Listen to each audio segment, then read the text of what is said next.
Hey everyone, let's talk about terminating and repeat decimals.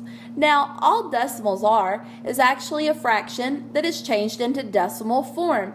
They both equal the exact same thing, it's just written in a different form. So let's look at those. Terminating fractions are fractions that actually end.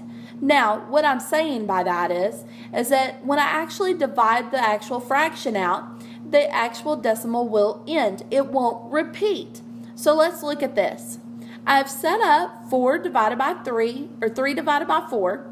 So let's look. I have to put my decimal right here, make my line, add my 0. How many times can 4 go into 30?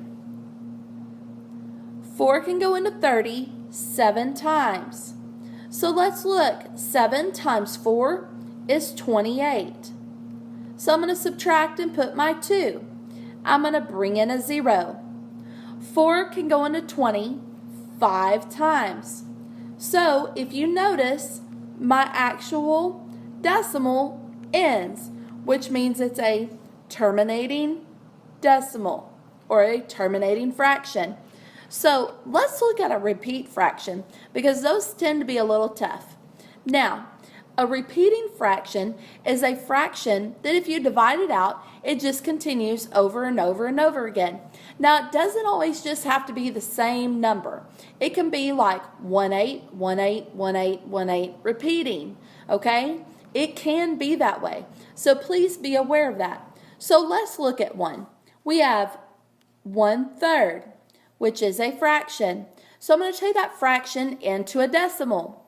So I need to put my little division sign. Now which one goes in the house? Top in, bottom out. So the top one goes inside, which is 1. And on the outside is a 3. Now, can 1 be divided by 3? No. So I have to make my decimal and bring down a 0. Now, how many times can 3 go into 10? 3 can go into 10 3 times. 3 times 3 is 9, which brings down a 1. Bring down your 0.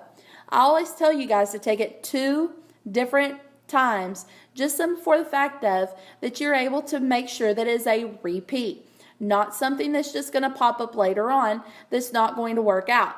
So that will go 3 times, so 9. And then 1. As you can tell, there's a repeat happening here.